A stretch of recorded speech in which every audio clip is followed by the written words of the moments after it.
Hello everybody, PEW here. I was contacted a short time ago, as was a couple of people from the Georgia chat, to review a CLP product. And I was kind of excited because I like that kind of a product, you know, a clean, lubricate, and protect type of a product. And we went back and forth, and they sent me a bottle of stuff, and it intrigued me, partially because the biggest thing, made in USA. Professor PEW is the name, it's a CLP, but what's neat about it is it's not perfumed, it doesn't have any real strong smells. Although it does say to use in a well-ventilated area, I don't find it to be offensive at all. It's also plant-based, which is really cool, and not flammable, which is really cool because you don't have to worry about the environments you're in so much. Those of us who know what that means may not impress them or not, but that's a whole other story. Professor PEW. So I've had it for a little while, trying to think of what I want to do for tests and how I want to check it out. And I'm going to pull out at least one dirty pistol, and we will wash it up and see how it works. But that really isn't a big test to me of what it does, because I mean, most any product like this is gonna clean up a gun.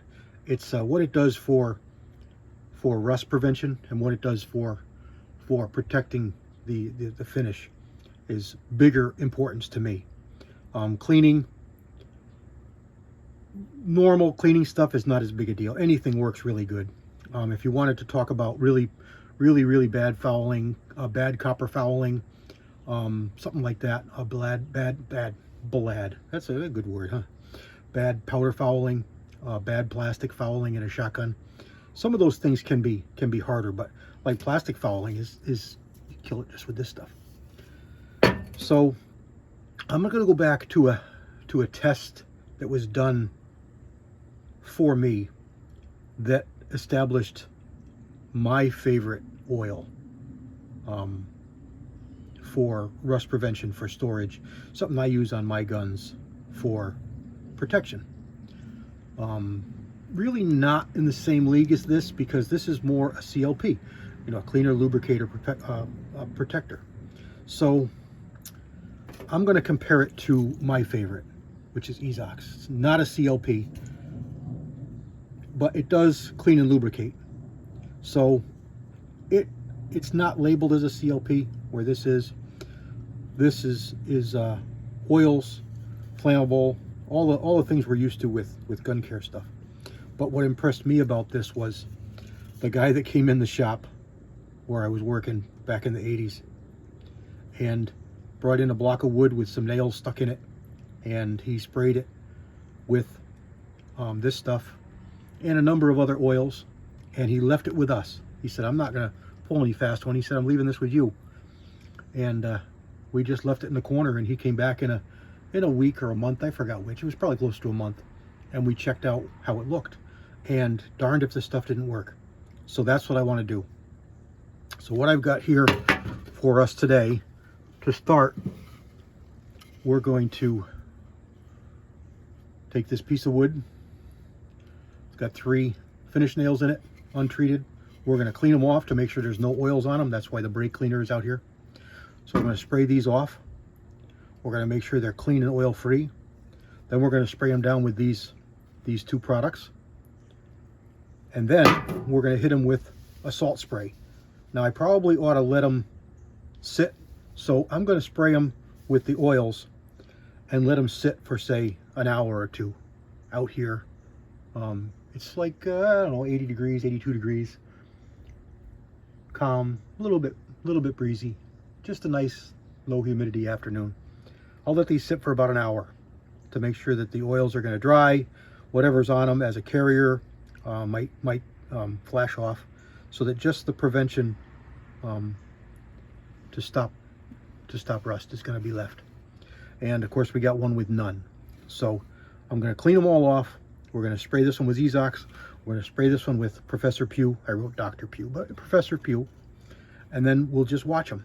Now, I'm not going to do a time lapse or anything because I'm going to leave them for a while. And I'm going to leave them here outside. Hopefully we get some rain. We're supposed to have some rain next couple days overnight. But we're going to spray it down with some sea salt spray. So it's going to have salt. It's going to corrode a little faster. So even without that rain, we should see some results.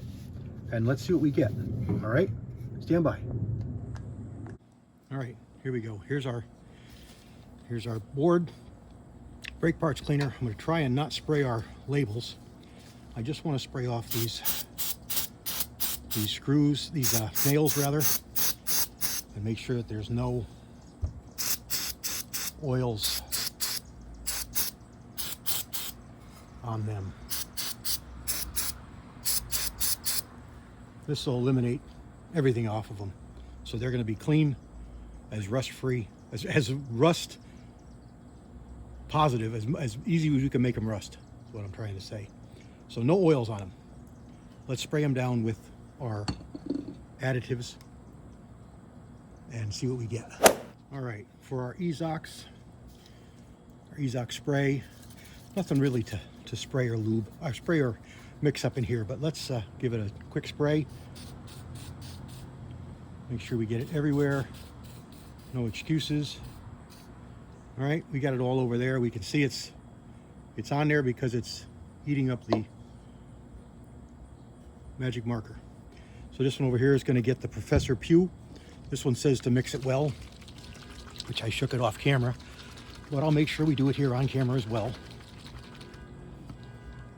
Now this Ezox has a very distinct smell.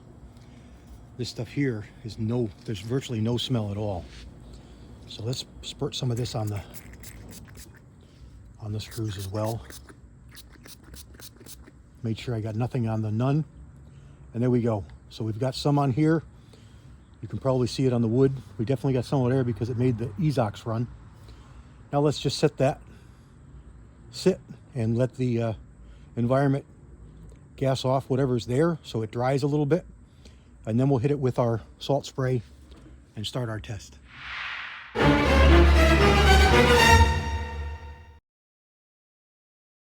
Let's see here.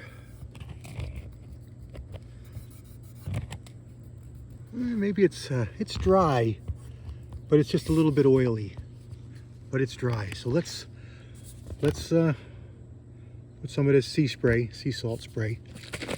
Make sure it's good and mixed up. Get it right here, all over these screws, all over these screws, and all over these screws.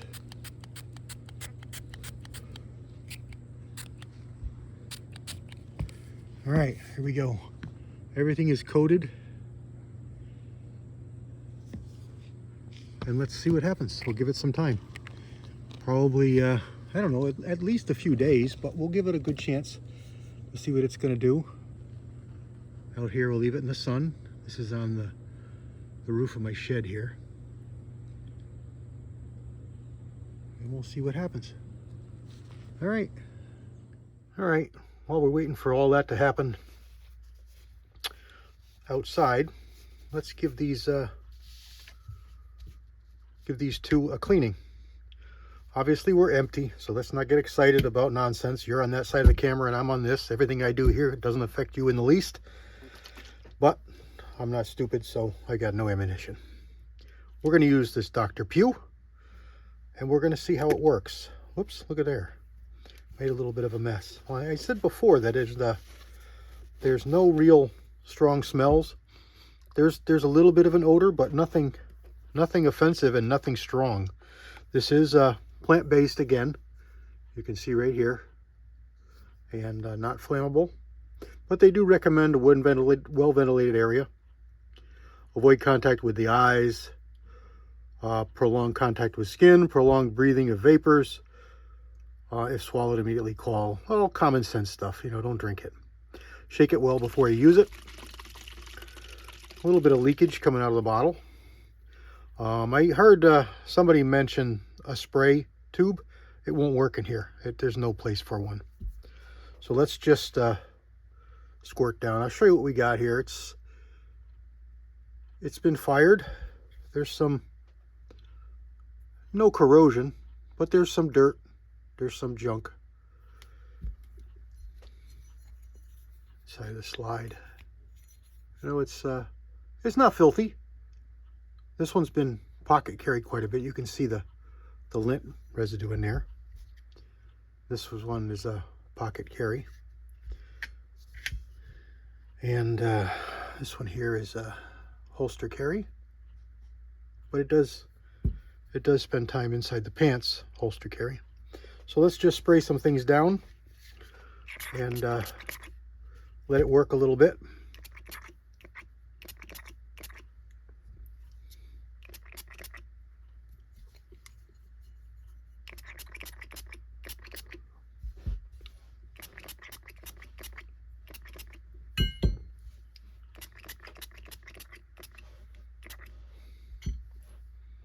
I'm not going to spray that. I don't want too much oil on that. And that. Let's wipe it off my hands on an oily rag so I can put my known oil on it. And then we'll just let that sit a little bit and let it do its thing. And we'll come back here in, I don't know, maybe 10 minutes. Just let it sit. I'm going to use a clean white cloth and we'll see just what we get off it. And the camera didn't come on. I've been talking to myself here for a few seconds, and I just wiped down the barrel, and it took some stuff off. I don't know if it really is gonna tell you anything. Like I said before, it doesn't take much to take off surface debris, you know, surface grime. Get my frame clean here. I don't want oil all over my grip. Let's see what we got in here.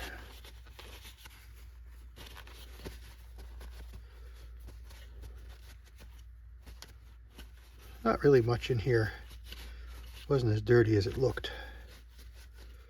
I had cleaned it pretty good last time I had it out, but okay, there's the frame. We didn't wipe this one off. We didn't spray this one at all, but let's wipe it off just the same. We'll get a little bit of residual oil.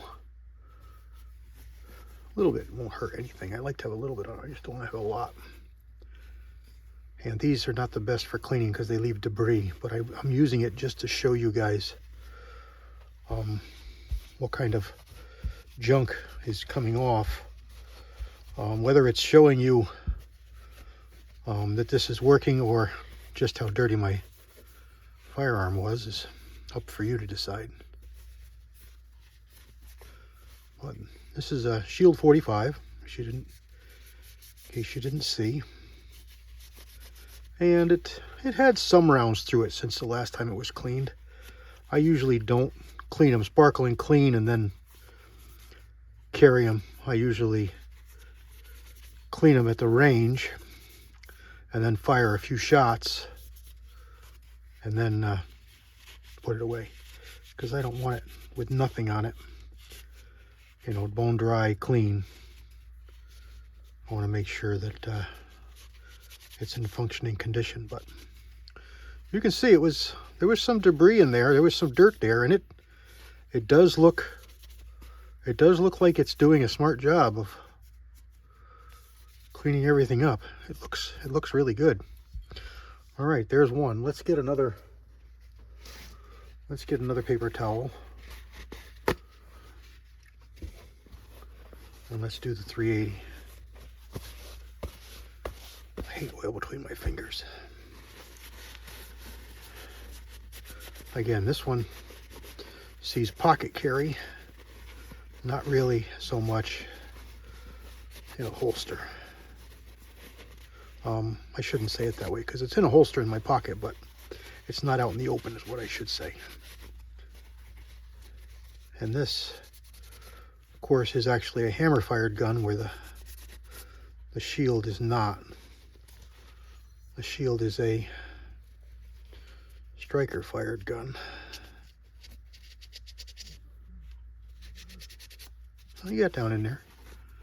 I got that lint out of there, and it does look really good. I'm actually impressed for what this is. I was thinking that it's not going to really show us a whole lot, but you know, that looks really clean. And this one does not have a captured recoil spring, so I'm not afraid to spray this one down. And this is aftermarket spring, recoil spring. And this one has a pin takedown as opposed to a lever on the shield. And I'm not going inside the barrel, or I haven't yet. I'll pull down a snake and run it through the barrel here. That's not going to show you guys anything for this product.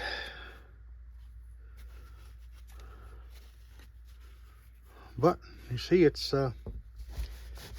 removed some junk.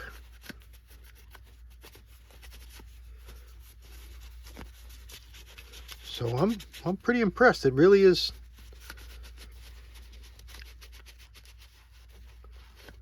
It really is working nicely. And no smells, no real sliminess. A little bit. I mean, it's got to have a little bit. It's an oil. It's got to leave a film or a residue in order for it to do its job. But there we go. All right, let me get a bore snake here and a couple of calibers and run that through. Here's a 45.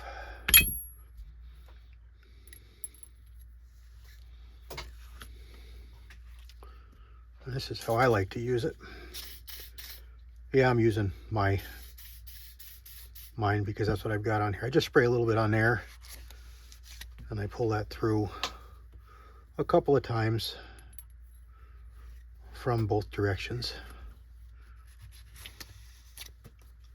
And that will do it for cleaning out the barrel on this shield. Say twice in each direction will do everything I need it to do. All right, let me get a 35 caliber. Here's a 35 caliber. Same thing. Pull it through, get it started. Put a little bit of oil right here on your fet part.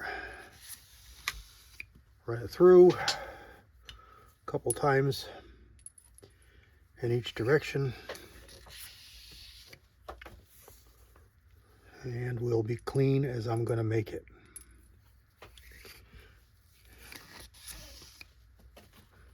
And the last one.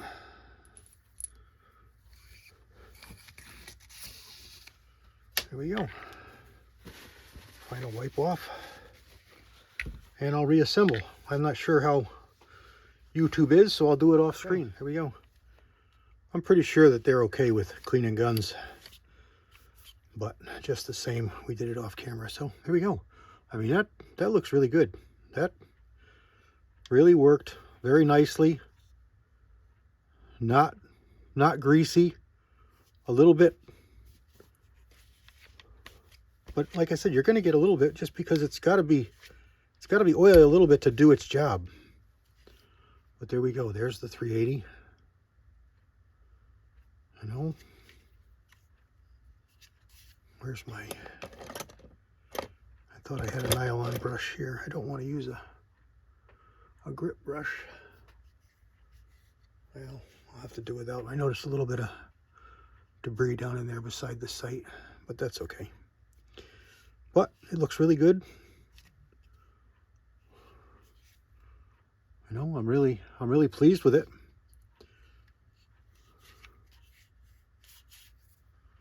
There we go. Let's close out the video in a few days. For you, it'll be a second. And we'll see just how well this does with corrosion resistance. So far, I like it as a cleaner, as a you know, this kind of thing, maintenance. It works very well. I'll use it. We'll see how it does for corrosion resistance. Stand by.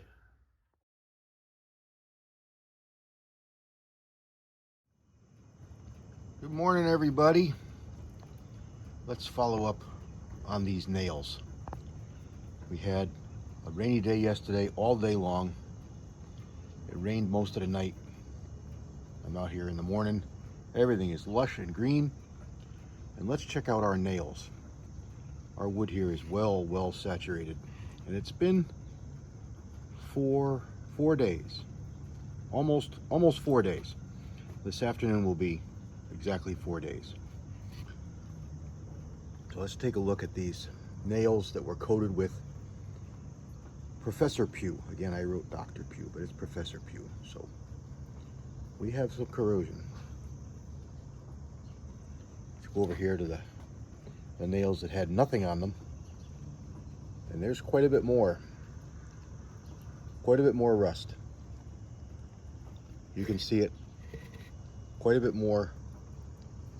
So the Professor PEW did help, but it didn't stop the corrosion. Oops, sorry about that. Let's get this focused. It didn't stop the corrosion. Let's go over here to my Ezox and have a look. Those look like pretty much no corrosion nails. There's a little bit of rust on the end of that nail where probably the coating didn't hit. But those nails are clean and as nice as they were. So it just upholds my own theories, my own experiences with my Ezox for a rust preventative.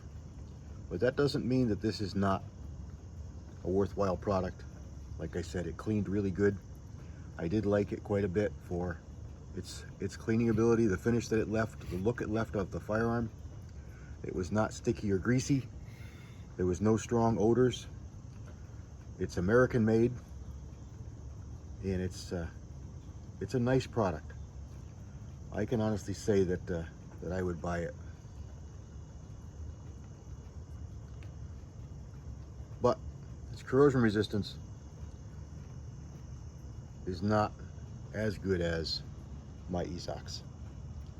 So there we go. This video is long enough. I'll finish it up here just like that. God bless everybody. CW out.